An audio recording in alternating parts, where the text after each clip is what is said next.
How alive would you say Nigerian politics is right now? I mean, you've got the world waiting to hear from the judiciary and hoping that the judges will deliver justice. We've got the country on tenterhooks amid accusations of treason and religious and ethnic incitement, threats of arrest, etc. Is this a momentous political moment for Nigeria? A momentous political moment means that our democratic practice is alive. I don't know whether it is healthy, because to live doesn't mean to be in a healthy form. You talked about momentous events, you talked about narratives and counter-narrative, protests and counter-protests, accusations and counter-accusations. These are signs of the vibrancy of a tradition. But whether it is signs of a vibrant decay of that tradition, or even vibrant decomposition of the post-colony, only time will tell. What I can say for sure is that there's always a noted tension between constitutional governance and democratic practice. What do I mean by this? The Constitution is a text that guides virtually everything we do in an organized system like ours. The practice is what you derive from the text.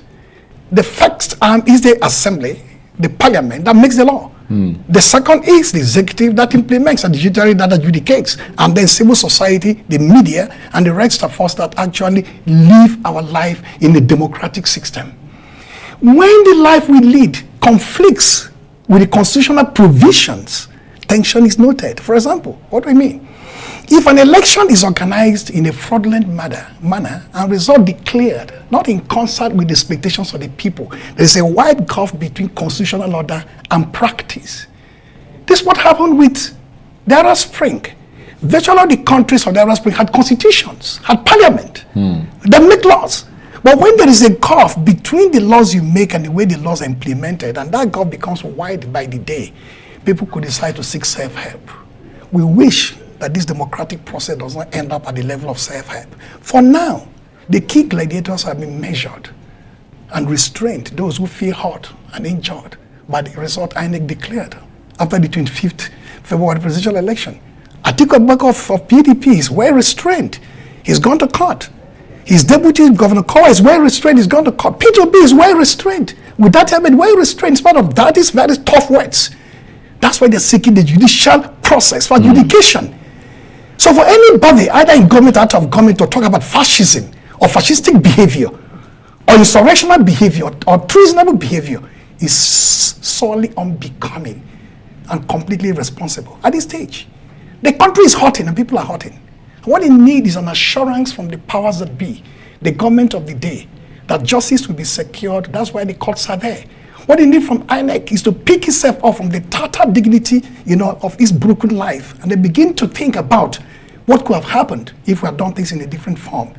When you cast aspersions on people, you do not know the consequences of those aspersions they cast on them. I speak with a sense of responsibility. In 2011, Lia Mohammed is part of APC. 2011, our dear president, and I respect the institution of the presidency, and I respect the person of the president, they didn't behave properly. The dogs and baboons were caught up in blood. Hundreds of core members, youth corpers, young, vibrant boys and girls serving this country were cut down in the prime of their life. Thousands of houses were razed across the north because they felt injured by the result of that 2011 election. And millions poured out in the street. Atiku hasn't done so, and neither has Obi done so. So for a government functionary like Lia Mohammed to speak about treason in faraway America is irresponsible. And for a revered Wole Soyinka, the Nobel laureate, we all respect him as a sage, as Kongi, to descend into the fray, having lost his moral compass in this particular circumstance, is equally very shocking for people like us who hold him in high esteem. So as we await the adjudicatory processes unleashed by the judiciary from the tribunal to the Supreme Court, the debate must be robust. The engagement must be keen. Look at Paris. That's the doyen of European civilization. For months caught up in all these cycles of violence and petitions and protests and marches. That's the beauty of democracy. You can't shut down conversation. You can't tell Atiku not to litigate or not to ask his supporters to protest peacefully. Absolutely.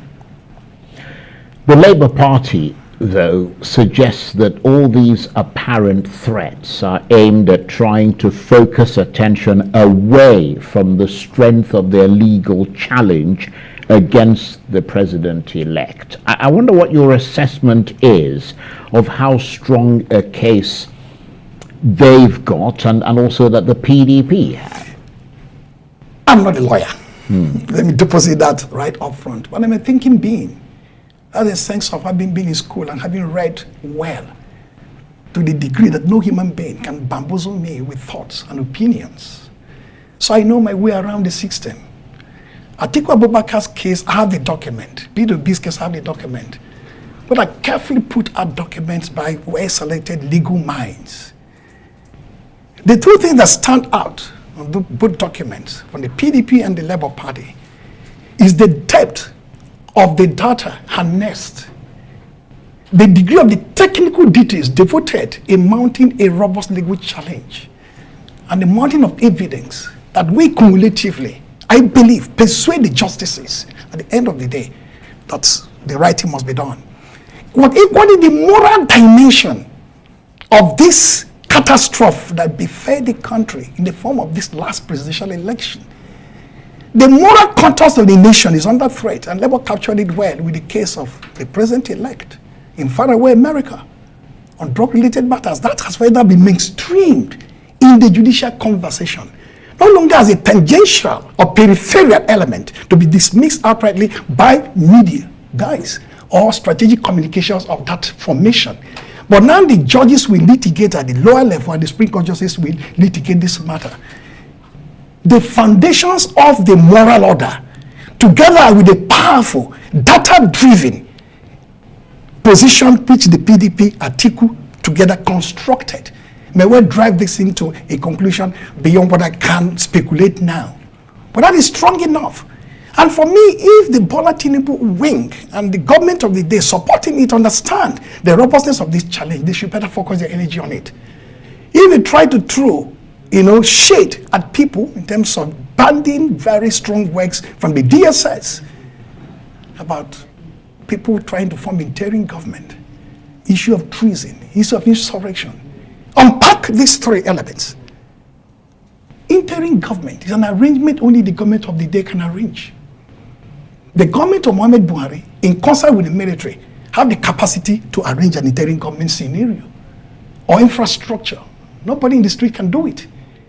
With your brooms, or your call girls, or your banner, or your t-shirts, or flyers, you decide on interim government.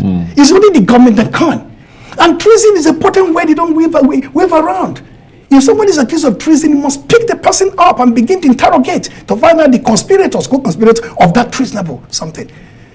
That people walk around free because they're Democrats who have persuaded themselves that they have to go through the judicial apparatus to seek for redress, and yet as a minister you're banning West treason and insurrection. That is meaningless. Now let's turn to the elections tribunal and the legal challenges. You touched on it briefly that are coming up. I mean, some very well respected lawyers, and no lesser person that the former president of the Nigerian Bar Association, Olisa Abakoba, senior advocate of Nigeria, have urged the tribunal to try and conclude the petitions against Bola Tinubu's victory before the swearing in of a new president on May the 29th, given how politically charged things are currently in Nigeria. Do you agree that the hearings should be accelerated? Because part of the reason why all these agitations are going on is simply, as Elisa pointed out, because the issue of the presidential election remains unresolved. Okay, the issues are very much unresolved, up in the air. Indo Anek has spoken, and he's been derided for speaking the way a man he did. Look at this basic issue of the contradiction of the INEC apparatus, the chairman and the spokespersons. They're talking about the glitches and the difficulty they have to upload this result, which means in spite of their best effort, a transcendent moment occurred, something beyond their control. And then Lia Mohammed, as if he's the chairman of INEC, with information the rest of us do not have. Oh no, it was a deliberate intentional act to pause it in order to avoid the back end or the backbone infrastructure being compromised by hackers. That is very alarming, to say the least. That is number one. If INEC knows what is before Nigeria and the rest of the world over this particular matter, INEC should be well bordered, comprehensively the way and manner you put it out there, the legal challenges are constrained by constitutional provisions and enactments of the Electoral Act. I wish to align myself providentially and theoretically with the position for this Abakaba, my good friend. But I do understand the nuances and the dynamics of this kind of power play. I think we do everything humanly possible to drag this matter out. And APC will probably do the same. For the sanity of the democratic order, in order to avoid this tension between constitutional governance and democratic practice, that's the best route to go. But nobody's going to prescribe that for the judiciary. No matter how best they try to rush this case in order to accelerate the hearings, they could tell you that it's better to have a judgment that is well delivered in whatever time than to rush the extent and then have a miscarriage. Yeah. So even that happens, what I can counsel Nigerians, including those who are mortally and bitterly wounded, on this studio I talked about the catastrophe or the embarrassment to the nation if APC and Tinubu did do well. And apparently from what I said, they did do well. You can see that sense of embarrassment unfolding every day. This is the most dramatic of the moments for us. And a lot of people, including the Sabagaba, feel that this thing could push this country to the precipice. And the post-colonial could become institutionally and structurally decomposing.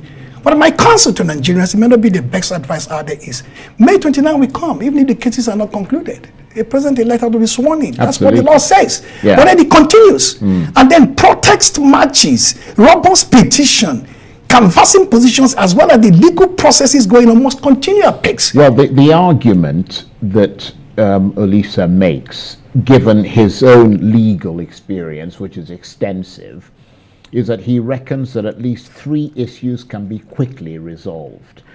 One is the issue of 25% of the Federal Capital Territory and its relevance to who becomes president. The other is whether a candidate is permitted to stand as a presidential or vice presidential candidate in an election when he is at the same time a senatorial candidate. And the third issue is related to the qualification of candidates to contest in a presidential election. He reckons these can be resolved within 7 days because they are simply straightforward matters of law.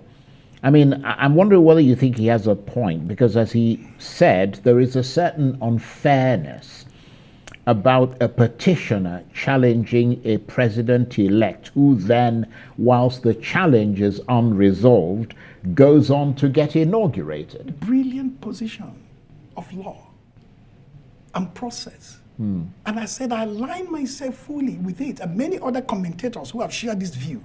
There are others who have shared this view, in a different kind of format, a different kind of sense of perspective. His own is the 3 brilliant elements which are tied together in a whole, in almost a logical flow. I align myself completely with it. My worry, and the worry of any student of Nigerian history and any realist, is as compelling as these views are, in order to salvage whatever will have the dignity of the nation and the sovereignty of the people already lost, according to them. With the judges, this now at the lower level, do the needful. But the problem, I don't know whether we'll decide, tax him on what kind of space he's looking at, the tribunal space and then the Supreme Court space. Assuming the tribunal in less than 2 months weighs on this matter, even in a week or 2 weeks, weighs on this matter and say conclusively, 25% we include the FCT, period. 2, it cannot be a nominee of the party senatorial and be the nominee for vice president, period. 3, there are many impediments to being a candidate, and we take 1 or 2 or 3 and say you are ahead, ensnared by those impediments, can't even start as a candidate. They have a right to go to court, to the next level, appeal to the Supreme Court. They do, yeah. Supreme Court may not rush their matter as the Court of Appeal, and if the matter is not rushed and we say get beyond the 29th of May, the person pronounced by INEC as the president-elect will say have to be sworn in. No, I agree with that. Closure. No, absolutely. I don't know whether you pressed him on that. I think you're very right. I think his argument is not so much that you could, I mean, you won't stop the process unless there is an absolute, final, conclusive judgment from the Supreme Court. But what he's saying is that it reduces first of all, the tension in society, because absolutely. now you're making decisions on certain things and clearing those out of the way. And then you leave the other issues, bigger issues, which could go on and on. I understand but that. it kind of levels the playing field a little bit. It does that, and I'm sure the most either gives confidence or takes away confidence. The most important lesson, this could be upturned or not. The most important lesson, Charles, we learn from this is we still have to tinker with either the constitutional parameters or in terms of time frame or even the electoral act specifying. If we parties did primaries in May, the previous year, and swearing in will occur May the next year, that's 12 calendar months. You could have a situation where primaries are done in May, concluded by early June, as we had in this instance, and elections could be held in October. If what is election because you have a sufficient 4 or 5 months threshold to complete even the Supreme Court adjudication before the May 29 swearing in. This is a harsh lesson. We never had an election as bitterly contested as this one. Now the election where the issues of insurrection and treason are thrown up casually. We have seen a situation where a Nobel laureate, all of us virtually deify beyond canonization, begins to now have a cloud of doubt before him, losing a moral compass and talking about fascism. That's the most individualistic human being I've ever seen in my life in terms of individuality of the human subject. Shoeke is not bound to anything in terms of guided by individuals or spirits. He's his own being, his own entity, ontologically speaking. For him now to descend into the arena, not make comments that are worthy of him before the election, with ethnic profiling, with violence in Lagos, and suddenly way into this matter. Many stakeholders have said, is that the Wole Soyinka we know? Well, in fairness to him, he did condemn the issue of ethnicity and all the rest of it. That looks almost casual, almost like a parenthetical construction in terms of narrative. That's a different matter altogether. Let me not be too harsh on our mentor. Somebody brought us up in the field of literature, we'll let you know, Chape. Focus on those in government. Focus on Lia Mohammed. Focus on the campaigning for social Bola Tinubu. Focus on the people who speak for him, who write to NBC, who ask journalists to be sanctioned when they've not even taken power. Nigerians should be alarmed about what is coming before them. That's the real fascism Soyinka should be talking about. A fascism of a president-elect whose own strategic communication team is choking down the life of the media. It's actually telling them to be prepared for having a rough ride that Buhari even never gave them. He treated the media women with contempt and he snubbed them. Okay, that's fine. He didn't care, he didn't bother. These ones are telling you, we're going to match you every inch. The space you've created for yourself in the past 8 years, we're going to shrink it. Well, listening to you talk, I'm quaking in my boots at the moment. It's messy. No, I mean, it's not funny. It's not funny. We'll have to see how it unfolds, because obviously there are constitutional limits to what can be done and what can't be done.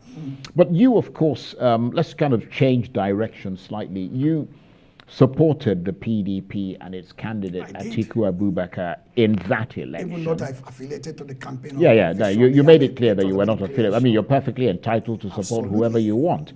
But do you find it a bit odd, to say the least, that the PDP isn't officially saying much during this period of apparent crisis? And Atiku Abubakar as well? Two parties come with different timbers or contours of performance or behavior when it comes to post-election matters. A party like PDP can jolly well take it to the court anywhere. Is a party that is founded on a logic of inclusivity of the elite. From 1998, the biggest fold, like an umbrella, accommodating Nigerian elite in a conventional orthodox political setup. The party is like a party of the conventional type. The party that's reliant on day-to-day programming.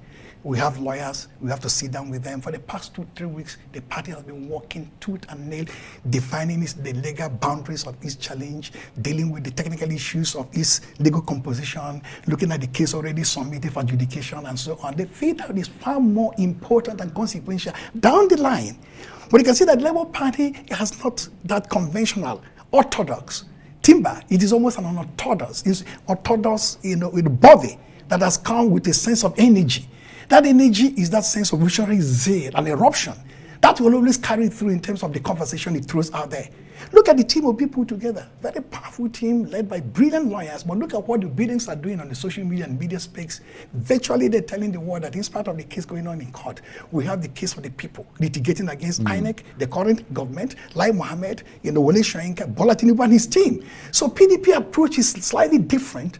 As a party that is benign in nature, a party that has seen it all in terms of power, more established, more establishment party. Some would suggest. Well, something party, right. And then at the same time, Labour Party less establishment minded. That means less difficult to constrain his energy and spirit. But I'm sure PDP, its strategic communication will soon pick up when this matter in court begins to be litigated. But it's been suggested that in the past election, I mean the most recently held presidential election, which was characterized by regional voting to some extent, the PDP did not really properly predominate. And in areas where it used to be virtually unassailable, the Labour Party has eaten into its territory and denied Atiku victory. Because obviously, if those states that Peter Obi won were added to the PDP, Atiku Abubakar would have cruised to a comfortable victory. A wise pundit or analyst, or even a scholar of Nigerian politics and political practice, will hold his breath and hold his peace and keep his gunpowder dry at this stage of this kind of analysis, post-election analysis. We are not even at the post-election stage. We are at the post-INEC declaration stage. We don't know whether the premises are right or wrong. We don't know what the result could have been. We don't know what the outcome is going to be when the Supreme Court has weighed in.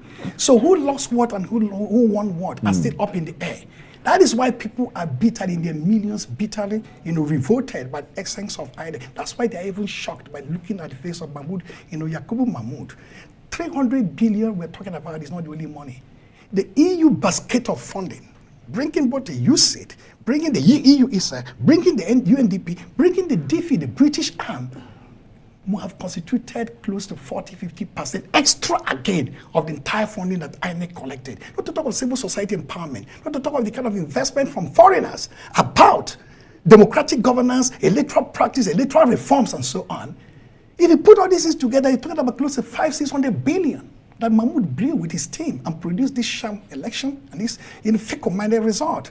And when he talked about Lia Mohammed going to UX to talk the way and manner he spoke, they must have laughed at his back and said, we have an ambassador, we have our team, we have election observers from IRI, and the NDI, the IFS, and so on. They've given us everything we need to know. You can't lecture to us about how well the election was conducted, whether it was credible, transparent, or not. The feeling out there globally. This is not the furious and fairest election. It's the worst election ever conducted in the history of election in Nigeria. That's the way people look at it, including the British. Well, that's the way some people look That's when some people look at it. Ultimately, yes, not everybody can be in the same boat, but that's the way a lot more stakeholders in their individuality and multi-form combination look at this particular matter. That is why I repeat what I said on several studios, including here. A sense of national embarrassment will occur if APC does well. APC apparently from INEC has done well in what? That sense of national embarrassment is gripping the soul of the nation. That is where we are. But given, I mean, just turning back to the PDP again, I know you're not a spokesperson for the party, but I mean, your analysis is always so engaging, and given that you gave them your support unbidden during the last election, it's good to get your assessment of where they are, because given yet another electoral loss, the third in succession after 2015 and 2019, added to the what appears to be never-ending internal wrangling within the PDP, how much of an important point of division is this in the PDP's history? Could this be a watershed moment that signals maybe not the end, but what's left of it could be so crisis-ridden that it'll leave little ability to maintain a party that would continue to function competitively going forward? Now you see, if you look at classical Greek mythology, and you look at the potentate of Prometheus. Yeah, Prometheus unbound. Unbound. Yeah. From ashes of despair, Prometheus will rise. The phoenix like a rises. phoenix rises. incarnating new life and new elements and new symbolisms. Well, you could argue that Nigeria has been in the ashes for a while. The phoenix hasn't quite been detected I'm yet. saying that in the context of the PDP, right, we're not looking at Didalus, another historical, mythological figure. We're not looking at Icarus, getting burned by the sun like the yes, PDP absolutely. getting burned. They were looking at the sense of Prometheus. That means, how do you arise from the ashes of despair? If in 2015, Jonathan, we don't know whether he lost or won, he felt that the goodness of the nation will triumph at the end of the day. My ambition, not with the blood of any Nigerian. He may not have won. We don't know what happened in that election. Precisely. But when he litigated, he didn't go to court. 2019, a lot more people believe the outcome wasn't the outcome, but the infrastructure of incumbency may have done the magic. 2023 is even much more absurd, in the sense that we don't even know what this outcome is going to be at the end of the day. So what the lesson for the PDP is like, from victory, repeatedly in the formation of this republic, to setbacks, occasioned by defeat, sometimes not genuine defeat, but at least officially sanctioned defeat. Yeah, but you could a lesson has to be learned. Yeah, but you could make the same argument about the purported PDP victories, because people challenged those victories as well, and people felt that they were using their power of incumbency to perpetuate themselves in power. That's a part I talk about lesson learned. Yeah. Whether the victory is officially sanctioned or whether they're organic defeats, whether somehow you genuinely lost and just gave up hope. From defeat, you pick yourself up and said, what lesson will I learn from this latest debacle? Not caused by us, but caused by INEC. And we wish the court will not sustain this debacle. But if at the end of the day, God forbid the court sustain it, what lesson we don't have learned? Are there internal mechanisms we didn't deploy? Are there resolution steps and methods we didn't explore to the full? Are there some issues of campaign strategy and campaign operations we could have done in a different way? The time hasn't come for that. Because as I said, we don't know who won this election, we don't know who lost. INEC has made a pronouncement, so it's an INEC declared president-elect, not the one validated by the Nigerian people, sanctioned by the Constitution, pronounced by the courts. When that is done, PDP, Labour Party, others, we have to take a retreat, have some leadership conference of a sort and begin to sort out the reads, and say, what happened? What didn't happen? How do we go from there? That time hasn't come yet. I have to say, Prof, it's an absolute delight sampling just a tiny bit of your intellect there and your assessment of the way things are and where they're headed in this country.